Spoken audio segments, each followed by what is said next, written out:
إن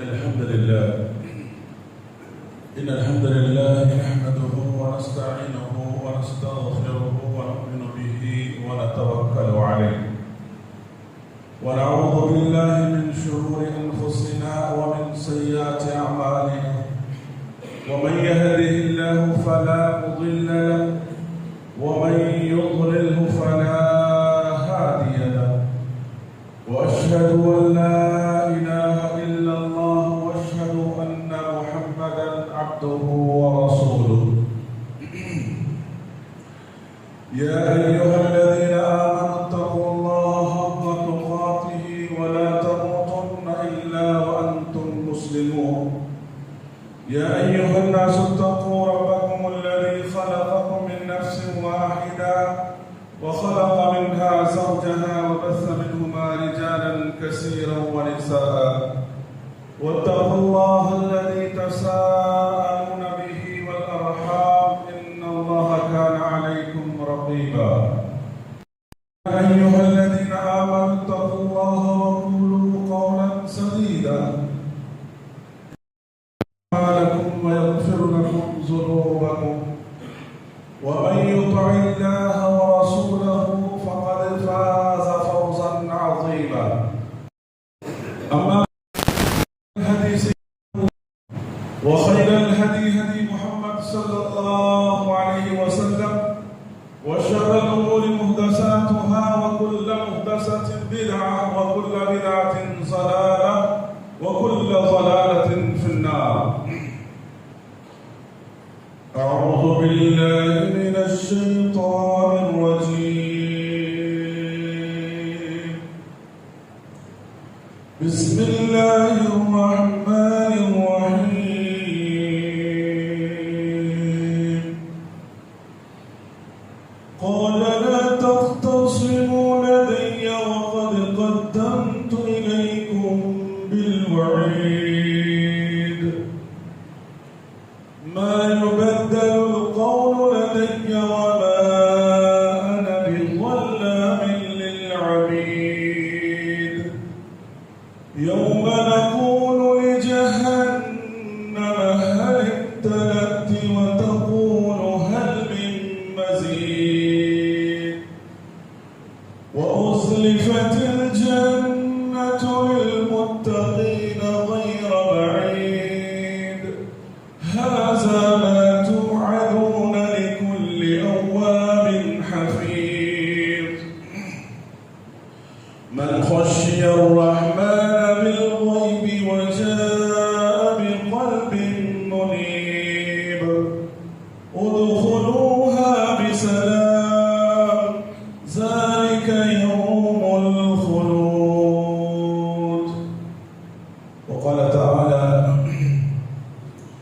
وما أرسلنا من قبلك من رسول إلا نوحي إليه أنه لا إله إلا أنا فاعبدون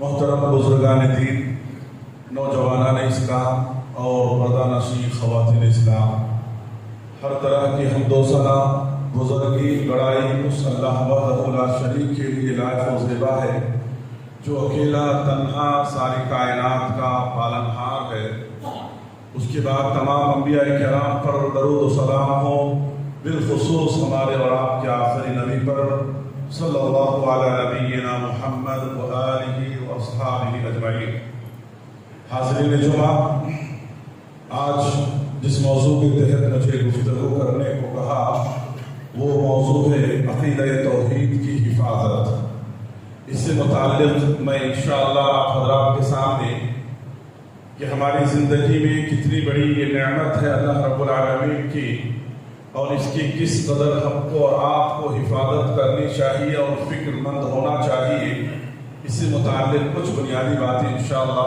آپ کے سامنے میں بیان کرنے کی کوشش کروں گا اللہ سے دعا ہے کہ رب العالمین ہم کو اور آپ کو اپنے ایمان اور عقیدے کی حفاظت کی اللہ توفیق نصیب فرمائے آمین میرے بھائیوں ابھی آپ کے سامنے سورۃ الانبیاء کی ایک آیت کریمہ تلاوت کی گئی ہے اللہ تبارک و تعالی بیان فرما رہے ہیں کہ وَمَا أَرْسَلْنَا مِن قَبْلِكَ مِن رَّسُولٍ إِلَّا نُوحِي إِلَيْهِ کہ اے نبی، یعنی نبی کریم صلی اللہ علیہ وسلم سے خطاب کر کے کہا جا رہا ہے کہ اے پیغمبر، ہم نے آپ سے پہلے جتنے بھی پیغمبر بھیجے، اس کائنات میں جتنے بھی رسول آئے، ان تمام کی طرف ہم نے جس بات کی وحی کی وہ وحی کیا تھا کہ لا الہ الا، کہ میرے سوا کوئی معبود برحق نہیں اور میری ہی عبادت کرو، میری ہی اطاعت کرو۔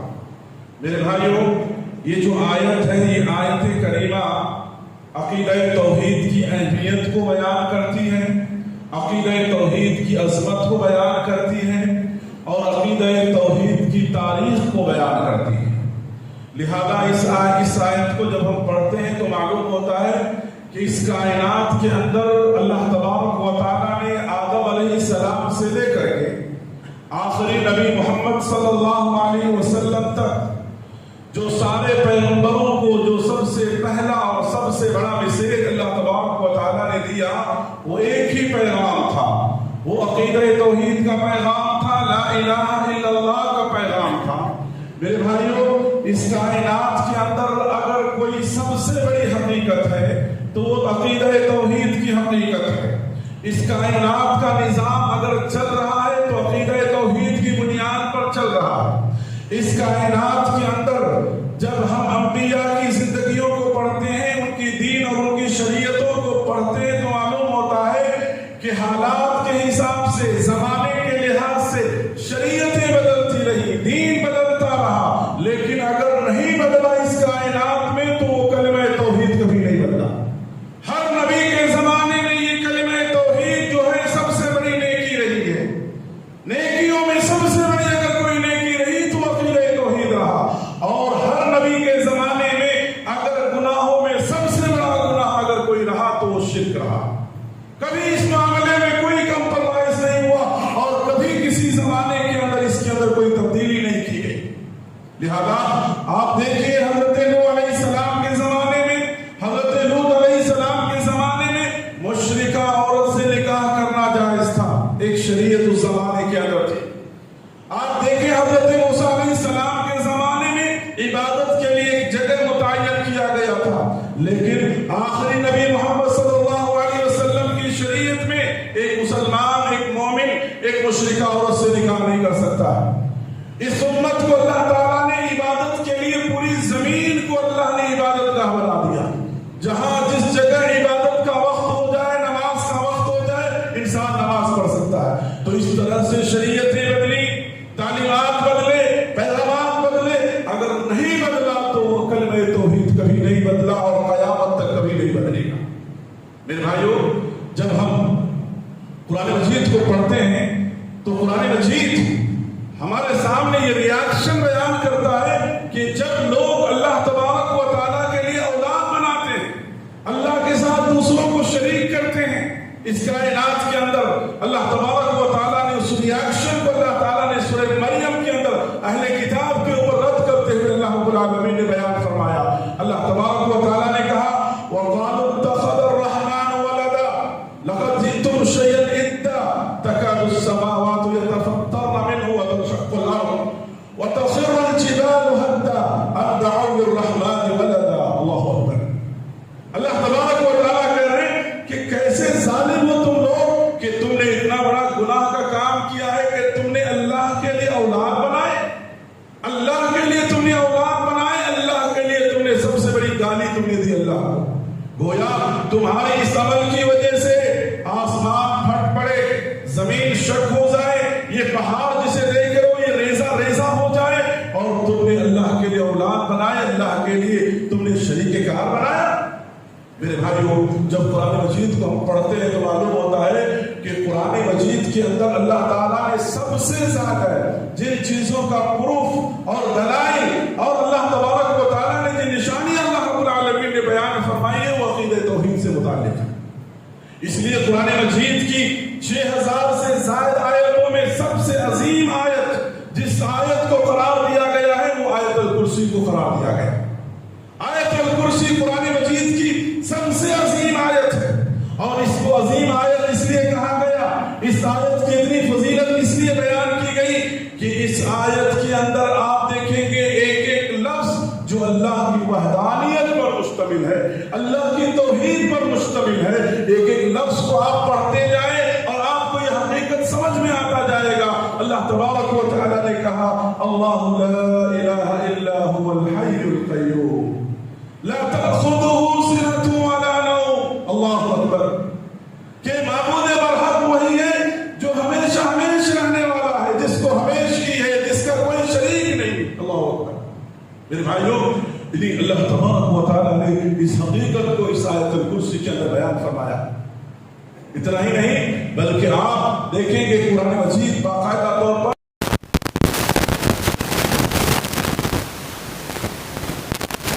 ادا کرتے ہیں, اس کائنات کو کھلے آنکھوں سے دیکھتے ہیں.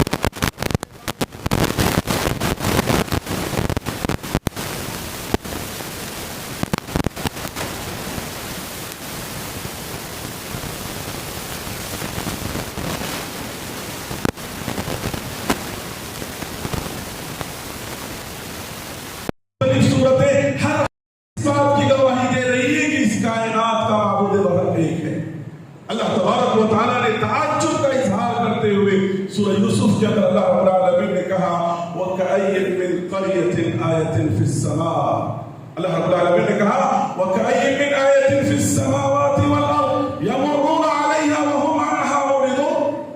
یہ کیسے نادان قسم کے لوگ ہیں جو اپنی کھلی آنکھوں سے کائنات کو دیکھ رہے ہیں, کائنات کے ذرے ذرے کو دیکھ رہے ہیں, کائنات کی تبدیلی کو دیکھ رہے ہیں, اور اس کے باوجود یہ ہے کہ ان چیزوں سے نصیحت حاصل کر کے اپنے رب کے اوپر ایمان لاتے, اپنے رب کے سامنے جھک جاتے.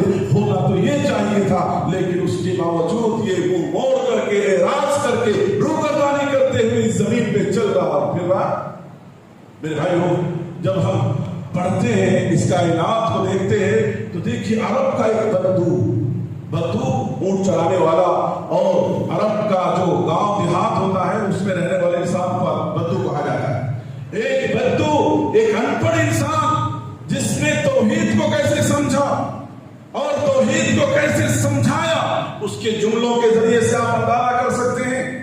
انسان کی اگر سوچ صحیح ہو, انسان کی اگر فکر صحیح ہو, انسان کو اگر ہدایت کی طلب ہو اور انسان اپنے رب کو یعنی پانا چاہتا ہے, اس رب کی معرفت چاہتا ہے, تو انسان کائنات کی کسی بھی چیز کو دیکھ کر کے انسان ہدایت یافتہ ہو سکتا ہے. میرے بھائیوں, ضرورت اس بات کی کہ انسان کی سوچ صحیح سمت ہو. لہذا آپ دیکھیں اس بدو نے کیسے لوگوں کو سمجھایا. اس نے کہا البعر تدل علی البعیر. اس بدو نے کہا البعر تدل علی البعیر والاثر تدل علی المسیر. اللہ اکبر. کہا اس نے کہ ایک اونٹ جو ریگستان میں ایک ڈیزرٹ کے اندر جب وہ چلتا ہے تو اس کے نشان کو دیکھ کر کے, اس کے پیر کے نشان کو دیکھ کر ہم سمجھ جاتے ہیں کہ یہاں سے اونٹوں کا قافلہ گزرا ہے. ہم انسانوں کے پیر کے قدم کو دیکھ کر ہم اندازہ کر لیتے ہیں کہ انسان ہی یہاں سے گزرا ہے, کوئی جانور نہیں گزرا ہے. اور تم اتنے بڑے آسمان کو دیکھ کر کے, کھلے آسمان کو دیکھ کر کے, برجوں والے آسمان کو دیکھ کر کے, اتنے بڑے پہاڑوں کو دیکھ کر کے, اتنی بڑی زمین کو دیکھ کر کے, کیا تم اللہ رب العالمین کو نہیں پہچانتے؟ افلا تدلان علی لطیف خبیر.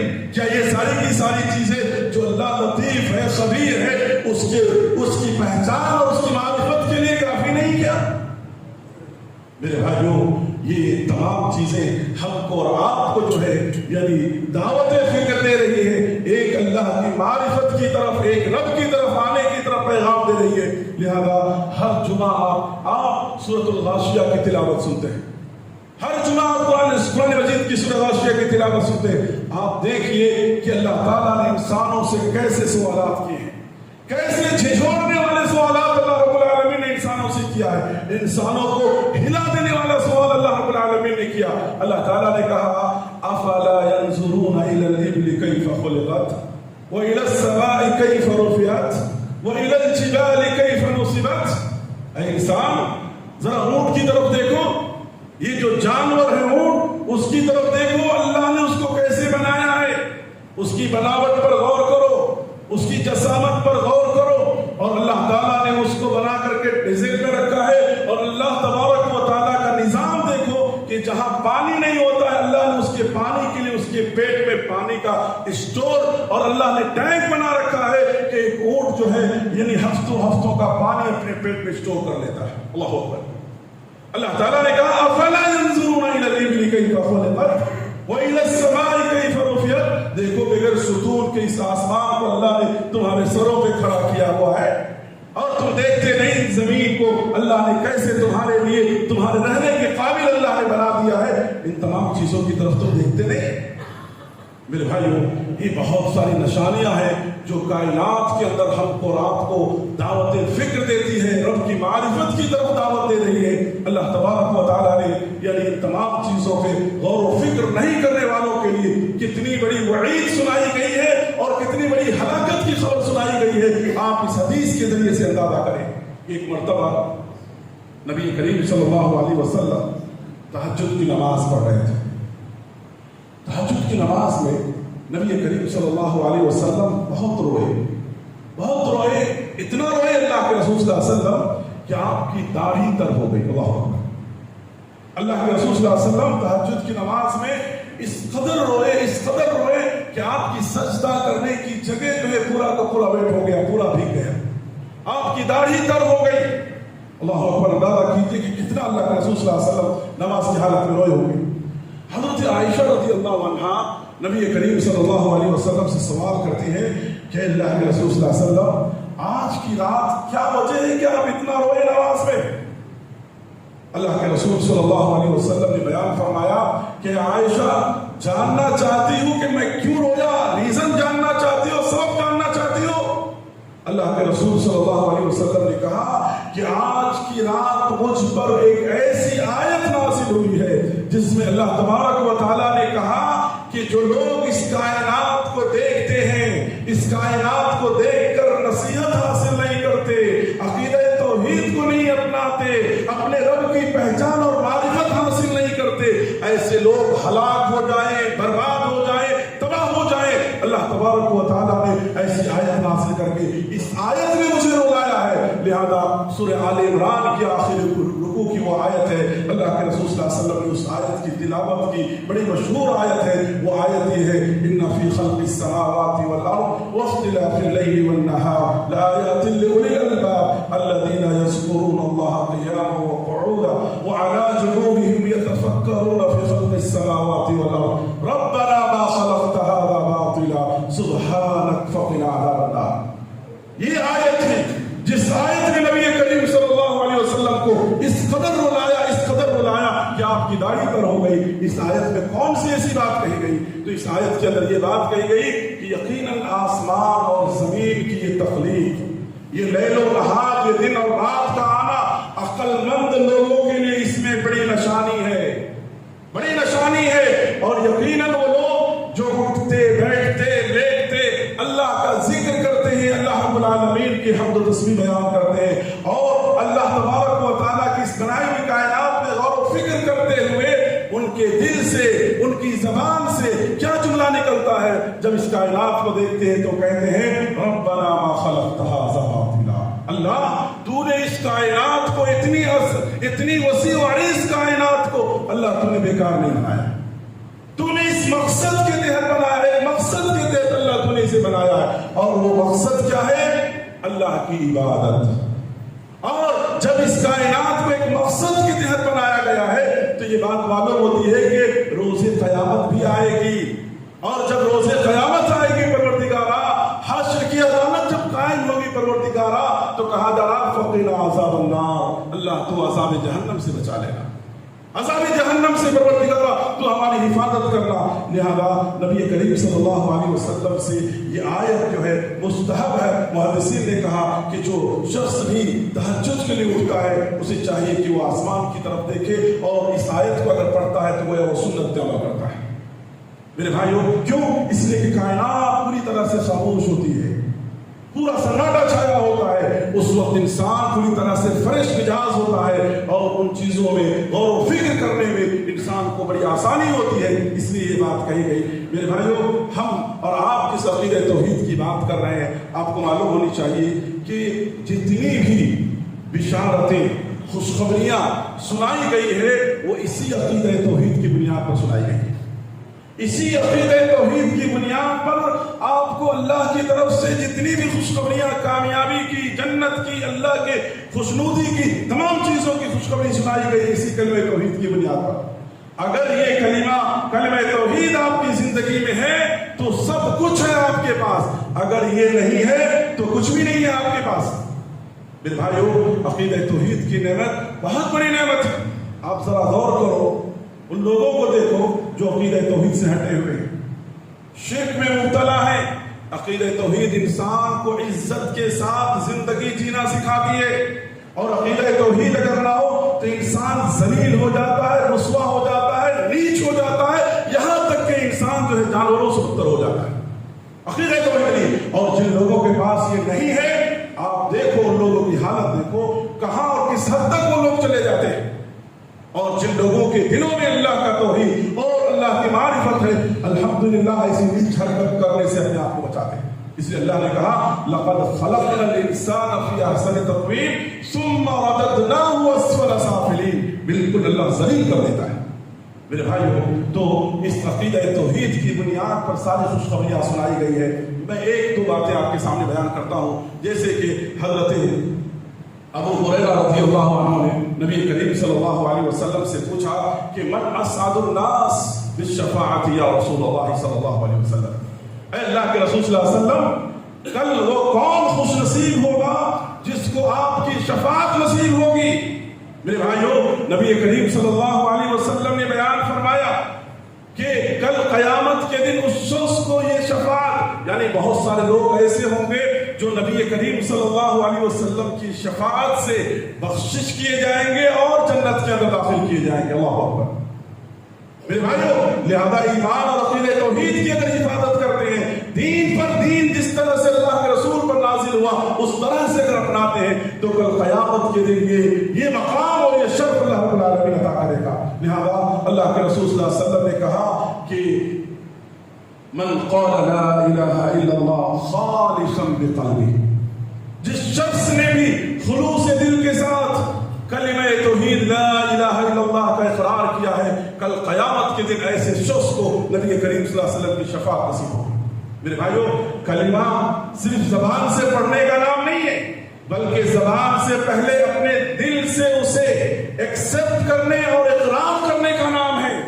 آج تو دیکھتے ہوں کہ بہت سارے لوگ ہیں جو زبان سے کلمہ پڑھتے تو ہیں لیکن اللہ کے ساتھ شرک کرتے ہیں، صبح سے شام تک ان کے دلوں میں غیر اللہ بسا ہوا ہے، ان کے ایمان اور عقیدے میں غیر اللہ بسا ہوا ہے، ان کے گھروں میں غیر اللہ بسا ہوا ہے، ان کی دکانوں میں غیر اللہ بسا ہوا ہے، ہر جگہ پر وہ غیر اللہ کو اپنائے ہوئے ہیں۔ پھر کیسے ایسے لوگوں کو یہ کلمہ جو صرف زبان سے کہہ رہے ہیں انہیں کامیابی اور نجات دے گی؟ اس لیے کہا گیا خالصا بقلبہ، زبان سے نہیں بلکہ دل سے پہلے پورے اخلاص کے ساتھ، اس کے بعد زبان سے۔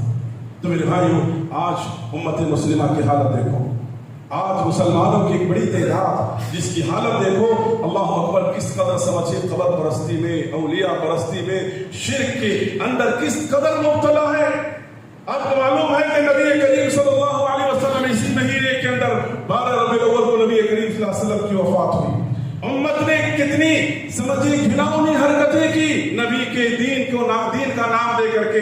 اللہ اکبر، جس کا دین سے، شریعت سے کوئی تعلق نہیں ہے، جس دین کا کوئی حقیقت نہیں ہے، ان چیزوں کو لے کر کے کیسے ناچا، کیسے گایا، معلوم نہیں کیا کچھ نہیں کیا، جسے دیکھ کر کے شرم آتی ہے اور شرم سے سر انسان کا جھک جاتا ہے۔ جس نبی نے آخری وقت میں امت کو وصیت کرتے ہوئے کہا لعن اللہ الیہود والنصارى اتخذوا قبور انبیائہم، اللہ کی لعنت ہو یہود و نصارہ پر جنہوں نے اپنے انبیاء کی قبروں کو عبادت کا سجدہ گاہ بنا دیا۔ آج اس نبی کی امت، اللہ اکبر والعیاذ باللہ، سب سے زیادہ انہی بےہودگیت کے اندر پھنسی ہوئی۔ میرے بھائیو، اللہ کے رسول صلی اللہ علیہ وسلم کی یعنی شفاعت اگر ہمیں چاہیے تو ان تمام چیزوں سے ہمیں توبہ کرنا ہوگا، ان تمام چیزوں سے اپنے آپ کو پاک کرنا ہوگا۔ اور آپ کو معلوم ہونی چاہیے کہ یہ عقیدہ توحید کا جو کلمہ توحید ہے، اس سے کل قیامت کے دن بڑے بڑے گنہگار جو ہے پاک کر دیے جائیں گے، دھل دیے جائیں گے عقیدہ توحید کی بنیاد پر۔ آپ کو حدیث بطاقہ معلوم ہے، بڑی مشہور حدیث ہے، حدیث بطاقہ۔ جو اللہ تبارک و تعالیٰ کی عدالت میں شخص لایا جائے گا. ایک ایسا شخص لایا جائے گا جو بہت بڑا گنہگار ہوگا, بڑا مجرم ہوگا, اس نے بہت سارے گناہ کے کام کیے ہوں گے, گناہوں کی وجہ سے اس کے 99 رجسٹر بھرے ہوئے ہوں گے. اللہ تبارک و تعالیٰ کی عدالت میں وہ پیش کیا جائے گا. اللہ تبارک و تعالیٰ کی عدالت میں جب وہ حاضر ہوگا, وہ سوچے گا, وہ دل ہی دل میں سوچ رہا ہوگا کہ آج کے دن تو میں ہلاک ہو گیا. اللہ تبارک و تعالیٰ کہیں گے بندہ تو گھبرا مت, تیری ایک نیکی میرے پاس ہے. وہ ایک نیکی جو اللہ تعالیٰ فرشتوں کو حکم دے گا نکالنے کا, جو اس نے اپنی خالص دل سے, خالص اپنے زبان سے اس نے کہا ہوگا, کیا اشہد ان لا الہ الا اللہ. یہ نیکی عقیدہ توحید کا جو ایک بطاقہ, ایک چیٹی میں لکھا ہوا ہوگا, اور اس کی وجہ سے اللہ اسے صرف اور صرف اس کی وجہ سے اللہ اسے نجات دے گا. میرے بھائیو, جس انسان کے پاس عقیدہ توحید ہے اور عقیدہ توحید پر اس کی موت ہوتی ہے, زندگی میں اس نے کبھی شرک نہیں کیا اللہ کے ساتھ کسی کو, ایسا شخص انشاءاللہ جنت میں ضرور جائے گا. یہ ہمارا ایمان اور عقیدہ ہے. یہ الگ بات ہے کہ جنت میں جانے کے 2 طریقے ہیں. ایک طریقہ یہ ہے کہ اللہ تعالیٰ چاہے تو اس کو سزا دے اس کے گناہوں کا, سزا پانے کے بعد وہ جنت میں جائے گا. یا دوسری بات یہ ہے کہ اللہ تبارک و تعالیٰ اس کے گناہوں کو اپنے فضل سے, اپنے احسان سے, اپنی مشیت سے اللہ چاہے تو معاف کر دے. اللہ رب العالمین کا معاملہ ہے. لیکن عقیدہ توحید پر مرنے والا انسان انشاءاللہ مستعان وہ جنت کے اندر جائے گا. اللہ سے یہ امید ہے ہماری. میرے بھائیوں, اتنا ہی نہیں بلکہ اس عقیدے کے حوالے سے میں آپ کو یہ بھی بتا دوں کہ عقیدہ توحید کتنی بڑی نعمت ہے کہ اللہ تبارک و تعالیٰ نے حضرت ابراہیم علیہ السلام کا تذکرہ کیا. حضرت ابراہیم علیہ السلام جو اس توحید کے بڑے سمجھ علم بردار تھے اور بڑے فکر مند تھے اپنی نسل اور اپنی ذریت کے اندر اس چیز کو منتقل کرنے کے. حضرت ابراہیم علیہ السلام کو جو اللہ تعالیٰ نے کہا انی جاعلک للناس اماما, کہ ابراہیم ہم تمہارے امتحان کے بدلے ہم تمہیں امام بناتے ہیں. ابراہیم علیہ السلام نے فوراً اللہ تبارک و تعالیٰ سے کیا کہا قال ومن ذریتی, کہ پروردگارہ میری اولاد, میری نسل کا کیا ہوگا. میرے بھائیوں, جو ماں باپ, جو لوگ اپنے عقیدہ توحید کو لے کر اپنے اولاد اور اپنی نسل کے تعلق سے فکر مند ہوتے ہیں, رات دن دعائیں کرتے ہیں, یاد رکھو کہ ان کی نسل کی اللہ ضرور حفاظت کرے. میرے بھائیوں, آج سماج میں دیکھو قدم قدم پر کیسی بدعقیدگیاں پائی جا رہی ہیں. اسکول اور کالجوں کے ماحول کو آپ دیکھو کیسا الحاد پھیلایا جا رہا ہے. ایسے ماحول میں اگر آپ نے اپنے اولاد کی ایمان اور عقیدے کی فکر نہیں کی تو آپ نے اپنے اولاد کو کچھ نہیں دیا. آپ نے, میرے بھائیوں, اللہ نے اگر آپ کو غریب بنایا ہے, بیمار بنایا, محتاج بنایا, آپ دنیا کے اندر بہت ساری چیزوں, بہت سارے تکالیف اور پریشانیوں سے آپ گزر رہے ہیں, لیکن یاد رکھو اگر عقیدہ توحید آپ کا سلامت ہے, آپ کے پاس ہے, تو آپ دنیا کے سب سے امیر ترین انسان ہیں. کوئی بات نہیں دنیا کی دولت نہیں ملی تو, لیکن عقیدہ توحید یہ آپ کے لیے بہت بڑی خوش بختی کی بات ہے. میرے بھائیوں, آخری بات کہہ کر کے میں اپنی بات کو ختم کرتا ہوں. عقیدہ توحید کا جہاں پر ہم تذکرہ کر رہے ہیں وہیں پر شریعت ہم کو یہ تعلیم دیتی ہے کہ اللہ کا جہاں ہم اور آپ حق ادا کرتے ہیں, یا وہ بندہ عقیدہ توحید کے اندر یعنی پورا مکمل ہو نہیں سکتا ہے جو اللہ کے حق کے ساتھ ساتھ بندوں کا حق بھی ادا کرے. حقوق العباد جسے کہا جاتا ہے. اگر بندہ حقوق العباد کی ادائیگی نہیں کرتا ہے تو بھی انسان کا ہے کامیاب نہیں ہوگا. لہذا شریعت نے ہم کو اور آپ کو اس عقیدہ توحید کے ساتھ ساتھ بندوں کے حق کو بھی ادا کرنے کی تعلیم دیا. لہذا آپ دیکھیں کہ تمام عبادتیں ہم جو کرتے ہیں ان ساری عبادتوں کو خدمت خلق سے جوڑا گیا. خدمت خلق سے جوڑا گیا. کیسے؟ مثال کے طور پر ایک انسان روزہ نہیں رکھ سکتا, مسلسل بیمار رہتا ہے, یعنی مسلسل پریشانی کے عالم میں رہتا ہے, اس کے اندر طاقت اور قوت نہیں ہے. ایسے انسان کے لیے کفارے کے طور پہ شریعت کیا کہتی ہے کہ ایک مسکین کو کھانا کھلا. دیکھو شریعت میں ہم رمضان کے اندر دیکھتے ہیں صدقۃ الفطر ادا کرتے ہیں. وہ کیوں؟ وہ مسکین اور غریبوں کے لیے. تو اللہ تعالیٰ نے ان عبادتوں کو اس سے جوڑا ہے. حج کے اندر غلطیاں ہوتی ہیں, آپ دیکھیں گے کہ کفارے کے طور پر مسکین کو کھانا کھلانے کا حکم دیا گیا ہے. میرے بھائیوں, آپ اس سے بڑی بات آپ دیکھو کہ اللہ کے رسول صلی اللہ علیہ وسلم جو ہے نماز پڑھاتے تھے. نماز سے فارغ ہونے کے بعد, سلام پھیرنے کے بعد اللہ کے رسول صلی اللہ علیہ وسلم جو ہے فوراً لوگوں کی طرف متوجہ ہوتے. اللہ کے رسول صلی اللہ علیہ وسلم آپ پلٹ کر بیٹھتے اللہ کے رسول صلی اللہ علیہ وسلم, اور پھر رسول صلی اللہ علیہ وسلم آپ کو معلوم ہے کہ آپ نماز کے فوراً بعد کیوں پلٹتے تھے، کیوں رخ آپ کا لوگوں کی طرف ہوتا تھا؟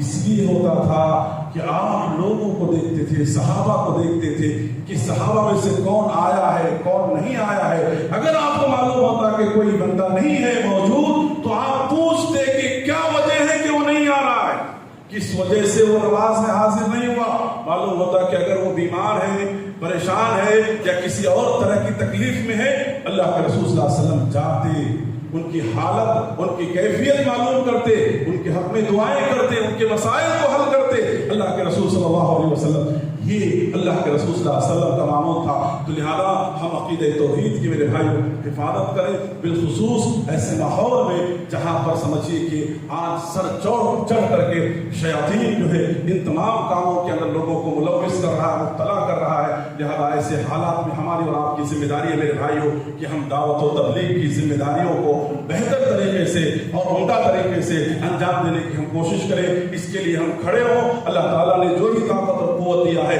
ہر انسان کو اپنی حیثیت کے حساب سے اس میں حصہ لینا چاہیے۔ ایک عالم اپنے علم کے ذریعے سے بدعت و خرافات کا وہ خاتمہ کرے گا، ایک مال و دولت اللہ جنہیں دیا ہے وہ خرچ کر کے، اللہ جسے وقت دیا ہے وقت دے کر کے، بہرحال ہر صورت ہر حال میں اس پیغام کو، اس ذمہ داری کو ہم کو اور آپ کو انجام دینا ہے۔ لہذا میرے بھائیوں انہیں ساری باتوں پر میں اپنی بات کو ختم کرتے ہوئے اللہ تبارک و تعالیٰ سے دعا کرتا ہوں کہ رب العالمین ہم کو، آپ کو، تمام کو عقیدہ توحید جیسی نعمت کی اللہ حفاظت کرنے، قدر کرنے کی اللہ توفیق دے، اور ہر طرح کی شرک و بدعات اور ضلالت و گمراہی سے اللہ تمام کی حفاظت فرما۔ اقول قولی ھذا استغفر اللہ لی ولکم۔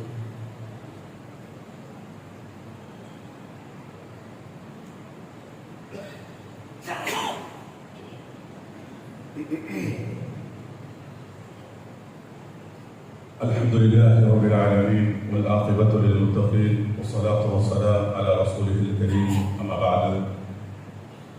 میرے بھائیو، ابھی آپ نے عقیدہ توحید سے متعلق بہت ساری باتیں آپ نے سنی ہے، تو لہذا عقل مند اللہ تعالیٰ نے ان لوگوں کو کہا، سمجھدار اللہ تعالیٰ نے ان لوگوں کو کہا جو ان تمام چیزوں سے کیا کرتے ہیں، نصیحت حاصل کرتے ہیں۔ تو لہذا ہم اپنی زندگی کے اندر ہم جائزہ لیں، اپنے آپ کا محاسبہ کریں کہ ہم کہاں اور کس مقام پر کھڑے ہیں، کیونکہ اس عقیدہ توحید کے بعد ہی ہماری ساری عبادتیں اللہ قبول کرے گا۔ اس کے اندر خرابی ہو، گھوڑ ہو، ہم کتنی بھی عبادت کر لیں، یہ ساری عبادتیں ضائع ہونے والی ہیں۔ تو لہذا اگر ہم چاہتے ہیں کہ ہماری عبادت، ہماری نماز، ہمارے صدقہ، ہمارے خیرات، ہمارے عمل صالح سارے اگر قبول ہو، تو اس معاملے میں سب سے پہلے اپنے ایمان اور عقیدے کی فکر کریں۔ لہذا ان باتوں کا خیال رکھیں۔ میرے بھائی وقت مکمل ہو چکا ہے میرا، میں ایک دو اعلانات اور ایک دو دعا کی درخواست ہے آپ تمام حضرات سے، وہ کہہ کر اپنی بات کو ختم کرتا ہوں۔ میرے بھائیو، بہت سارے لوگوں نے دعا کی درخواست کی ہے، بڑی امید کے ساتھ ہے کہ کچھ لوگ بیمار ہیں۔ ایک بچی تقریباً 9 سال کی ICU میں، طبیعت ان کی ناساز ہے، ندا نامی۔ آپ سے گزارش کی جا رہی ہے کہ آپ دعا کریں اللہ تعالیٰ اس بچی کو، اور اسی طرح سے ایک بچہ جس کا لیور سمجھے ٹرانسپلانٹ ہونے والا ہے، کل بڑا آپریشن ہے، اور بچے کا چھوٹا معصوم سا، اللہ سے دعا کریں کہ اس بچے کو اور اس کے علاوہ جو بھی مریض ہیں اللہ تمام کو شفاء عاجلہ کاملہ اللہ رب العالمین جلد سے جلد نصیب فرمائے۔ اور ایک اعلان یہ ہے کہ آپ جس طرح سے ہر جمعہ آپ ہمارے مسجد کا تعاون کرتے ہوئے آئے ہیں، آج بھی آپ سے گزارش ہے کہ آپ جاتے ہوئے زیادہ سے زیادہ مسجد کا تعاون کرتے ہوئے جائیں۔ اللہ تعالیٰ آپ کے دل اعمال کو قبول فرمائے، بقیہ اعمال میں اللہ خیر و برکات عطا فرمائے۔ آمین۔ ان الحمد للہ نحمده ونستعینه ونستغفره ونؤمن به ونتوکل علیہ ونعوذ باللہ من شرور انفسنا ومن سیئات اعمالنا ومن يهده الله فلا مضل له ومن يضلل فلا هادي له واشهد ان لا اله الا الله واشهد ان محمدا عبده ورسوله ان الله وملائكته يصلون على النبي اللهم صل على محمد وعلى ال محمد كما صليت على ال ابراهيم وعلى ال ابراهيم انك حميد مجيد اللهم بارك على محمد كما باركت على ال ابراهيم وعلى ال ابراهيم انك حميد مجيد عباد الله رحمني ورحمكم الله ان الله يأمركم بالعدل والإحسان وإيتاء ذي القربى وينهى عن الفحشاء والمنكر والبغي يعظكم لعلكم تذكرون اذكروا الله يذكركم وادعوه يستجب لكم ولذكر الله تعالى أعلى عز وجل